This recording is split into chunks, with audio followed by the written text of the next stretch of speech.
तैयबा, अब चूंकि ज़ाहिर है जिस तरह की बातें और गुफ्तगू हो रही है आज के दिन की मुनासिबत से, तो ज़रा ये भी बताइएगा कि जब आप दोनों कहीं पर जाते हैं या ख़ास तौर पर अगर मैं आपकी बात करूं क्योंकि सवाल आपसे है, तो किस तरह से लोग आपको वेलकम करते हैं? ज़ाहिर है इतना बड़ा आपने नाम कमाया और शानदार मिसाल कायम की। फिर वही बात जो हम करते हैं ह्यूमन पावर के हवाले से, हमारे मुल्क के अंदर आप समझती हैं कि जो ह्यूमन पावर है उसको उस तरह से वो प्रिवेल कर रही है, या मज़ीद ऐसे इकदाम हैं जिनको उठाते हुए गवर्नमेंट ऑफ पाकिस्तान अगर उठाए तो फिर इस तरह के जो टैलेंट है वो मज़ीद आगे बढ़ सकते हैं? बिल्कुल, हुकूमत के साथ पिछली दफ़ा भी जब हम मलेशिया से मेडल लेके आए थे तब भी अपील थी।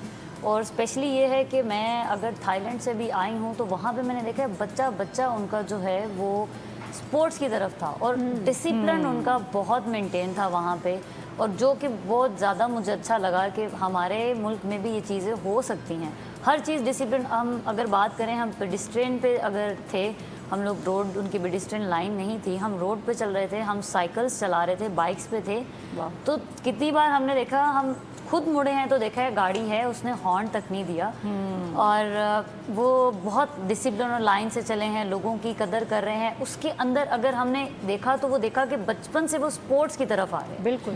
तो अगर हमारी हुकूमत हमारे बच्चों को सपोर्ट करें और वो स्पोर्ट्स की तरफ लेके आएँ तो डिसिप्लिन तो हमारा, जो हम कहते हैं कि हमारे माशरे में जो है डिसिप्लिन नहीं आता, हमारी कौम जो है वो ज़्यादा आगे नहीं बढ़ती है। उनके अंदर टैलेंट है, स्किल्स है। अगर आप देखें तो पाकिस्तान में स्किल्स और टैलेंट बहुत ज़्यादा है, नो डाउट। अगर मैं इंटरनेशनली वहाँ परफॉर्म करती हूँ तो उसके अंदर वो यही देखते हैं कि हमारे ये जो बच्चे हैं ये तो 24-25 में रिटायर हो जाते हैं और आपके प्लेयर्स माशाल्लाह अभी तक खेल रहे हैं। ये रिटायरमेंट की हमारी जो है एज होती है। हाँ, एक ये नेगेटिव पॉइंट में भी आता है और प्लस पॉइंट में भी आता है कि पाकिस्तानी जज्बा और जुनून रखते हैं कि वो इस एज तक भी खेल रहे हैं और मेडल ला रहे हैं। बिल्कुल। तो अगर हुकूमत सपोर्ट करे हमें तो हम 25 तक हम ओलंपिक्स मेडल लेके आ जाएं। बिल्कुल। और मेरे नहीं ख्याल से उसके बाद सपोर्ट बहुत जरूरी है। ठीक है सुंबुल, आप मुझे ये बताइएगा, बिल्कुल आपका क्या मुतालिबा है, हुकूमत किस तरह से सपोर्ट करे वो नई जनरेशन या वो बच्चियां जो कि इस साइड पर आना चाहती हैं, इस फील्ड में आना चाहती हैं, उनको किस तरह से सपोर्ट किया जा सकता है? क्या अकेडमी से मज़ीद कायम करने की ज़रूरत है? और साथ साथ हमें ये भी बताइएगा कि आपका जो ये किरदार रहा है, जो आपकी ये जर्नी रही है, उसमें हुकूमती सतह पर आपको कितनी सपोर्ट मिली है? अच्छा, अगर मैं अपनी जर्नी की बात करूं तो उसमें एज इट इज़ कोई हुकूमत की सपोर्ट नहीं रही है। वो हमने अपने ऑन पे किया है या फिर प्राइवेट कंपनी से हमने जो है स्पॉन्सर्स लेके किया है। सही। या अपनी जो स्टडी है वो मैंने HEC से की है। हाँ, उसमें ये प्लस पॉइंट है कि हमारी स्टडी जो है वो HEC की तरफ से 100% स्कॉलरशिप है और 18 ईयर्स की डिग्री हम दोनों ने की है, MBA की, अभी मेरी चल रही है। तो उसमें ये है। और बाकी जो हम इंटरनेशनल लेवल पे जब हम खेलने जाते हैं, पाकिस्तान का नाम बुलंद करते हैं, परचम लहराते हैं पाकिस्तान का, तो उसमें ये है, फ़ख्र की बात ये होती है कि अवाम बहुत सपोर्ट करती है, हमारा मीडिया बहुत सपोर्ट करता है, लेकिन गवर्नमेंट जो है वो इस तरह से सपोर्ट नहीं करती जिस तरह से करना चाहिए हमारे एथलीट्स को, हमारी न्यू जनरेशन को, हमारी जो आगे बढ़ना चाहते हैं अवाम है, जो बच्चे खेलना चाहते हैं, जो बच्चियां खेलना चाहती है। स्पेशली मैं कहती हूँ कि मरीम नवाज साहिबा कर रही हैं, फीमेल्स के लिए बहुत ज़्यादा कर रही है, लेकिन स्पोर्ट्स की फील्ड में उन्हें करना चाहिए और ज़्यादा करना चाहिए। और ख़ास तौर पे उनके लिए जो एथलीट्स अपने ऑन पे बन के, जिनको कोई इस तरह से सपोर्ट नहीं है, वो अपने ऑन पे करके जाके मेडल्स लेके आ रही हैं, उनके लिए स्पेशल करना चाहिए। और बाकी ये कि अगर मैं एकेडमीज़ के हवाले से बात करूं तो हम दोनों ने मिलके ये जो है वो कदम लिया, एक स्टेप लिया है फीमेल्स के लिए। हम TS फिटनेस पे भी जो है वो फीमेल्स की एम्पावरमेंट के लिए काम करते हैं, सेल्फ डिफेंस की क्लासेस देते हैं वहाँ पे फीमेल्स को।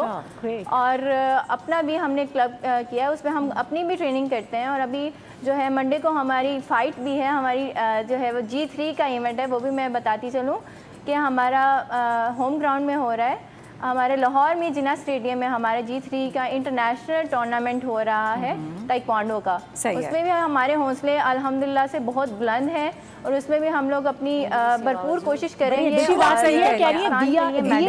से दिया जाता है। एग्जैक्टली। अच्छा तैयबा, आप क्या समझती हो फ्यूचर में आपका कोई ऐसा प्लान है? क्योंकि देखिए हमने ज़ाहिर है ऐसे देखा, जितने भी हमारे एथलीट्स हैं या हमारे बड़े बड़े जो नामवर प्लेयर्स हैं, उनको बचपन में अपने उस अडल्टहुड के अंदर वो सपोर्ट नहीं मिला गवर्नमेंट की तरफ से, वो खुद से आगे आए, जब कुछ बन बन गए तो फिर गवर्नमेंट्स को याद आया, ओ अच्छा अब तो बड़ा नाम बन गया भाई, पाकिस्तान का नाम रोशन करके आ गए। अरशद नदीम भी एक बहुत बड़ी एग्जाम्पल है, उसकी बड़ी सारी एग्जाम्पल्स हैं। तो हम देखते हैं कि बाद में उनके नामों से अकेडमियाँ बना दी जाती हैं या तो गवर्नमेंट की तरफ से कुछ। तो आपका अपना क्या प्लान है? आप समझती हो कि अगर आपके पास इतना सरमाया हो आगे आने वाले दिनों में इन फ्यूचर, तो आप इस तरह का कोई स्टेप लोगी और ऐसी खवातीन खास तौर पे जो इस फील्ड में आगे आना चाहती हैं उनके लिए काम करोगी?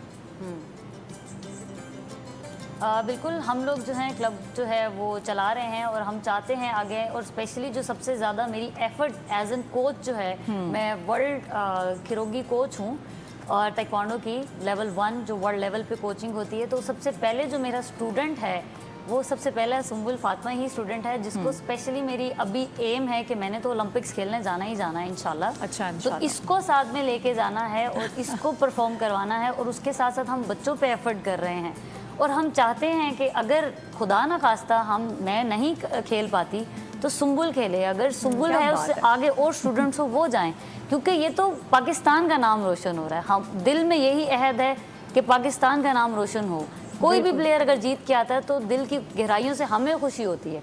और वो अरशद नदीम साहब के साथ जो हुआ उसके साथ हम लोग वहीं थाईलैंड में थे, तो हमें बहुत अफसोस हो रहा था जैसे हमारी आवाम जो है वो रिएक्ट कर रही थी उस पर। मैंने भी बहुत ज़्यादा रिएक्ट किया, सुम्बुल ने रिएक्ट किया कि इस तरह नहीं करना चाहिए। अच्छा, एग्जैक्टली तैयबा सुम्बुल, बड़ी जबरदस्त बात आप कर रही हैं। शुमाइला, मैं यहाँ पे ऐड ऑन करना चाहूंगी कि देखिए हमारे प्लेयर्स हैं ना, और हार जीत तो हिस्सा है। हमारे भी डेज होते हैं, हम कभी बहुत अच्छा परफॉर्म कर पाते हैं, कभी हम उस तरह से परफॉर्म नहीं कर पाते। सो वी आर ह्यूमन, और ह्यूमन एरर्स भी बड़े सारे होते हैं। तो कम से कम जो हमारे अवाम है ना, उनको अपने गुस्से को जरा काबू में रखते हुए ये देखना चाहिए कि भाई माजी भी तो इतना अच्छा गुजरा है। कामयाब जब हमारी टीम हो जाती है तो हम बड़ा खुश होते हैं, उनकी बड़ी तारीफें करते हैं, लेकिन अगर कभी हार जाते हैं तो फिर हम उन पर बड़ी तनकीद करते हैं। तो ऐसा नहीं होना चाहिए। हार और जीत तो खेल नहीं, हर मैदान में ही ज़िंदगी का अहम हिस्सा होता है। आप हमारे साथ ही मौजूद रहिए सुम्बुल और तैयबा।